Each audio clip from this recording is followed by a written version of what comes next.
Bonjour, Odile Jacquemet du blog folleautonomie.com. Aujourd'hui, je vais vous parler de construire sa maison soi-même en famille. C'est ce que j'ai vécu, c'est ce que les miens et moi-même avons vécu. Et donc, je vais vous retracer un petit peu tout ça, au travers aussi des photos que nous avons prises tout au long de toutes ces années. Je vais vous expliquer un petit peu tout ça plus précisément pour tous ceux qui voudraient tenter l'expérience. Allez-y, il n'y a pas de frein à part ceux que nous nous mettons nous-mêmes. Les freins n'existent pas, les frontières non plus, en dehors de celles que nous sommes très doués pour créer. Donc construire sa maison soi-même, ou plus exactement encore, petit à petit l'oiseau fait son nid, parce que c'est l'image, c'est le mot et l'image qui me vient d'emblée quand je pense à tout ça, à cette grande aventure que j'ai choisi de vivre il y a maintenant 23 ans. Donc construire son cocon, son lieu d'habitation, c'est un choix que beaucoup font. C'est un choix qui était banal avant pour nos ancêtres et qui ne l'est plus autant dans nos pays de grande consommation. Et ce malgré cet élan de bâtisseurs en herbe dont nous avons fait partie, avec comme marque très dans l'air du temps, alors là pour le coup les maisons en paille ou en bois, tout en bois qui ressemblent à des chalets, ou les yourtes aussi, il y en a qui construisent eux-mêmes leurs yourtes, ou les maisons cabanes dans les arbres, c'est même plus des cabanes, c'est carrément des maisons de confort dans les arbres, ou encore plus récemment les tiny houses. Alors c'était un rêve de gamine cette maison, j'en rêvais depuis des lustres, et j'ai absolument tout mis en œuvre pour qu'elle existe. Il y a là l'histoire d'un long parcours, celui d'une famille ayant décidé de quitter le confort d'un grand appartement en banlieue parisienne pour se créer de toutes pièces son nid douillet en pleine campagne et avec très peu de moyens financiers. D'où des choix de matériaux pas forcément en adéquation avec les rêves premiers de ce projet, mais en gardant malgré tout un cap bien précis, celui de vivre comme bon leur semble, en pleine liberté, au milieu des contraintes. Parce que pour anecdote, moi, mon rêve premier, c'était une maison tout en colombage, mais avec de vrais colombages, pas uniquement l'habillage que nous avons réalisé pour des raisons purement pécuniaires. Donc voilà, nous commençons avec les photos. Alors là, c'est une photo avant que la maison ne soit construite, il y a eu l'abri de jardin. Donc en fait, je vais reprendre au début. Tout a commencé par l'achat d'un pré en pleine campagne normande. Alors un pré qui était un terrain à bâtir, je précise. On s'est pas installé comme ça sur un pré. Donc nous avons commencé par construire un abri de jardin de 20 mètres carrés. Donc cette photo-là date de 1993, c'est vraiment le début. Et en fait, cet abri de jardin allait devenir notre domicile à partir de juillet 1994. Et pendant 3 ans, à 5 personnes, nous avons vécu dans cet abri de jardin que vous voyez là. 3 ans à 5 dans 20 mètres carrés, je le répète. Parce que souvent les gens disent « Oh oui, non mais moi c'est pas possible »,« Oh oui mais non, c'est trop dur »,« Oh oui mais… » Enfin, les gens, même moi sur d'autres sujets, sommes tous très doués pour nous trouver des excuses. Quand on veut quelque chose, on fait ce qu'il faut pour l'avoir. Peu importe ce que cela sous-entend. Donc, je le redis une 3e fois, nous avons vécu pendant 3 ans à 5 dans un abri de jardin de 20 mètres carrés. Bien, c'est ancré. Je continue. Donc le temps, ces 3 années, c'était le temps de construire la maison qui, elle, alors par rapport à la photo, est située dans le bas du terrain. Et alors donc à l'époque, ça nous amusait beaucoup, ça nous faisait rire, surtout en voyant les réactions de nos proches, des parents, qui pariaient pour savoir au bout de combien de temps nous allions revenir sur Paris et sa banlieue. Comme quoi ils croyaient beaucoup à notre histoire. Et nous, ça nous amusait beaucoup parce qu'en fait, on avait l'impression de faire un remake de La Petite Maison dans la Prairie. Donc, enfin, moi, ça m'éclatait complètement. Plus de 23 ans après, hein, la famille a compris. Moi, j'ai pas bougé de là. Je suis plus à l'abri jardin, ceci dit, mais j'ai pas bougé de mon coin de Normandie. Alors, la deuxième construction qui a été faite sur ce terrain, sur ce pré, donc à la base, c'était le garage. Donc toujours, deuxième photo, toujours une photo de 1993, hein, on a carburé, il fallait y aller. Donc le garage, lui, est au fond du terrain. Sur la photo, il est derrière une camionnette, c'était le HY, qui nous a été plus que très utile, indispensable au fur et à mesure de la construction, enfin des constructions, parce que, donc je rappelle, nous vivions en banlieue parisienne, et donc nous dormions dans le HY, dans la camionnette, l'hiver et puis même l'été, enfin l'été on se mettait dans des tentes, mais l'hiver on était là-dedans, pour installer un petit radiateur soufflant histoire de pas mourir gelé. Donc nous dormions dedans l'hiver lors de nos folles allées et venues chaque week-end, parce que oui, chaque week-end nous venions en Normandie pour avancer les constructions. Donc ensuite est venu le moment de nous lancer dans le creusement des fondations de la maison. Donc là, nous avions loué un engin indispensable pour ça. C'était donc la photo, là c'est en 1994. Donc début du creusement des fondations. Ici, c'est la mise en place avant de couler les semelles, toujours en 1994. Donc ça faisait un énorme trou. Et alors je précise, ce trou est resté pendant 1 an sans aucune avancée. C'est-à-dire que en 1994, c'est en juillet précisément, c'est là que nous sommes venus nous installer dans l'abri de jardin et que nous avons quitté définitivement la banlieue parisienne.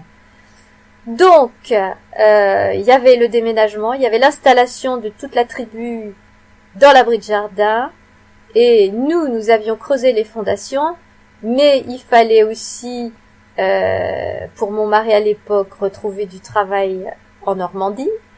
Il était intérimaire, donc bon, il travaillait un peu partout.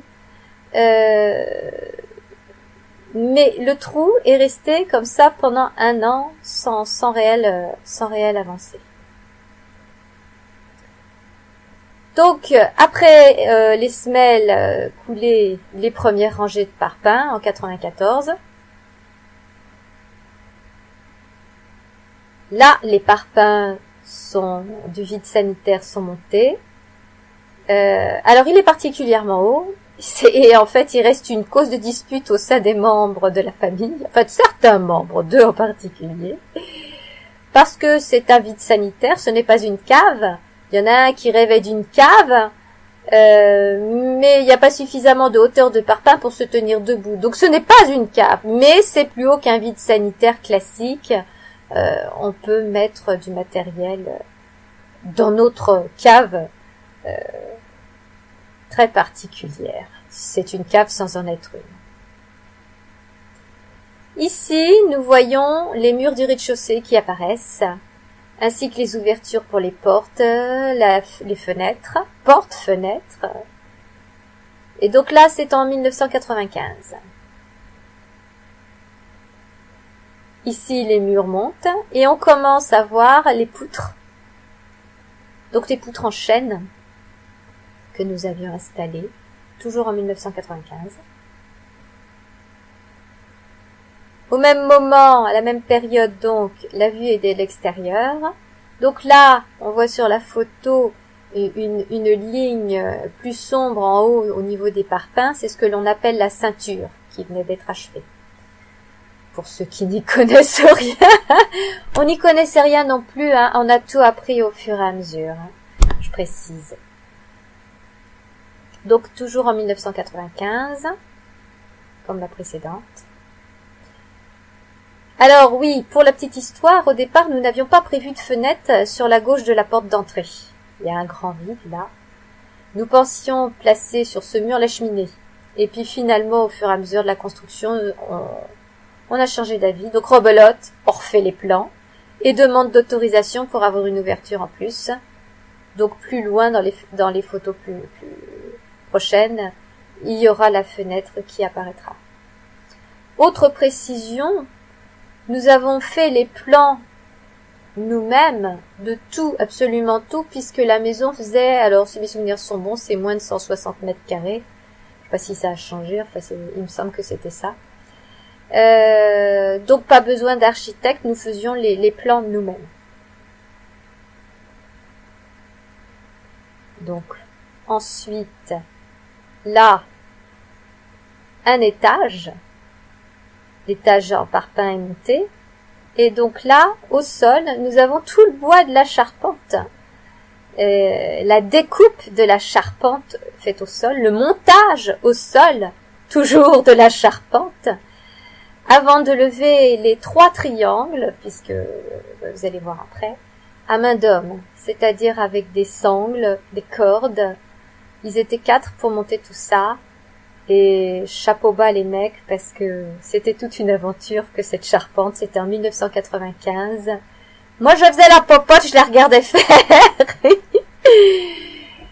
C'était 2 voisins qui étaient venus nous aider. Il y avait mon mari, son frère et 2 voisins. Voilà, à 4 hommes qui étaient pas plus costauds ni baraqués que ça. Hein. Des standards, on va dire, si ça peut se dire. Mais bon, c'était pas des molosses, quoi. Et chapeau bas, les mecs. Donc là, voilà, le premier triangle en question monté 1995. Donc il y en a 3 comme ça à monter. Ça, c'était le premier. C'était épique. Charpente qui continue de monter. Donc toujours photo de 1995. Ah, j'aime beaucoup cette photo, là, la charpente vue de l'intérieur. C'est beau. Donc la charpente, elle, est en sapin pour des raisons de légèreté, hein, chacun comprendra. Puisque tout a été fait à la main, sans machine, sans élévateur, sans... que sais-je encore. Par contre, les poutres des étages, elles, sont en chêne. Hein, je l'ai dit tout à l'heure. Celles qui tiennent les planchers sont en chêne. La charpente est en sapin. Toujours de photos de 1995. Et là, yes, ça c'est fait. Joie intense. Toujours en 1995. Il avait fallu en mettre un sacré coup. Le défi, c'était d'arriver à mettre la maison hors eau. Alors ici, je raconterai pas comment la malade, que dis-je, la phobique du vide que je suis, que j'étais, je suis moins. On s'améliore avec les années. Bref, celle qui panique parce qu'elle a le vertige, hein, dès qu'il est question de hauteur. Donc à ravaler tant bien que mal ses angoisses à chaque fois qu'il fallait monter sur le toit, parce que là j'y étais sur le toit, pour aider à mettre en place la toile avant de placer les tuiles. Toujours en 1995. Là, ce sont les fenêtres de l'étage en 1996. Donc des fenêtres avec un aspect particulier, mais j'insistais, j'aimais beaucoup ça. Parce que je voulais qu'il y ait quand même une certaine hauteur de fenêtre, une certaine luminosité dans les pièces. Bon. Elles sont pas si lumineuses que ça, nos chambres là-haut, mais bon, ça fait le boulot. Là, une vue d'ensemble, donc en 1996. Et là, la maison est hors eau. Donc on a mis du temps hein, pour qu'elle soit hors eau. Et donc là, la fenêtre sur la gauche de la porte d'entrée est en place. Là, c'est une photo de 1997. Et c'est à cette époque que j'ai craqué. Et exigé, j'ai fait mon emmerdeuse, ma femelle, ma furie, tout ce qu'on veut. Mais j'ai exigé que nous passions de l'abri de jardin à la maison. Je me fichais complètement de savoir si rien n'était isolé, s'il n'y avait pas tout le confort à l'intérieur, si les sanitaires étaient pas prêts. Je m'en fichais, moi je voulais de l'espace. Donc en 1997. Petite anecdote, vous voyez sur la photo, il y a les pieds de buis que j'ai commencé à planter parce que je ne concevais pas de faire la maison et de laisser le terrain en friche autour. Donc je plantais en même temps que nous construisions. Donc tout avançait en même temps, plus ou moins. Alors là, grand changement, enduit et colombage sur la face sud en 1998. Donc, colombage en parement évidemment. Ensuite, là c'est une photo prise en 2000, on fait un bond dans le temps. Les volets sont posés sur la face sud, le coin terrasse est presque achevé. Et manquait encore à ce moment-là le gravier sur le sol. Là on n'est plus trop dans la maison brute en elle-même, on est dans un certain confort, j'ai envie de dire.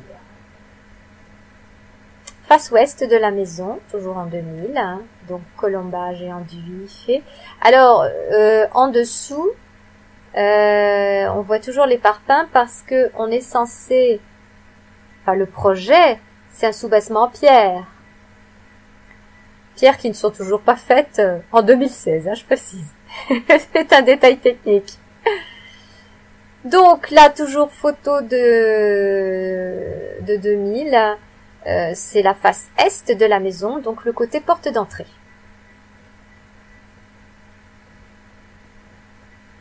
Ici, c'est une vue d'ensemble en 2001. Au sujet petite précision, au sujet du peu de fenêtres qu'il y a à l'étage, donc le côté gauche de la photo, il y a une raison toute simple à ça, c'est que l'étage est en mezzanine. Il fait pas toute la surface du rez-de-chaussée. En fait, j'avais très envie, moi j'avais besoin d'espace, j'avais besoin de hauteur, je supporte pas les appartements. J'ai passé 30 années de ma vie dans des appartements entre Paris et la banlieue parisienne. Les choses basses de plafond, je supporte plus. J'ai besoin de hauteur, j'ai besoin d'espace. J'ai vécu tellement longtemps dans des petits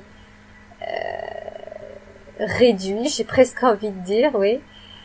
Donc la grande salle du bas a un plafond que j'appelle cathédrale. En fait, elle monte jusqu'au faîtage avec toutes les poutres apparentes. À un moment plus haut, j'ai dit j'aime beaucoup, on voit la charpente. Eh bien la charpente, je la vois tout le temps dans la maison, où que j'aille, je vois la charpente. Enfin, où que j'aille. Dans la salle, je la vois, puis quand je monte à l'étage, je la vois aussi. Tout est visible. Les poutres sont apparentes. Ici, c'est le coin terrasse en plein été. Lorsqu'il tenait encore le choc, oui, parce que bon, la pergola s'est cassée la figure. Et donc, bien ici, elle est en plein chantier, on a tout refait, on était en train de tout refaire à ce moment-là. C'était en octobre 2013. Donc, au moment où je fais la vidéo, nous sommes en octobre 2016, 3 ans après. Nous avons une super terrasse maintenant. Donc là, oui, on a tout changé. Et donc, ensuite, les photos qui suivent, ce sont les photos que j'ai prises ce matin, donc, aujourd'hui, donc en octobre 2016, début octobre, nous sommes le 3 au moment où je fais la vidéo. Donc la maison où elle en est maintenant, avec des volets à toutes les fenêtres, rez-de-chaussée, étage,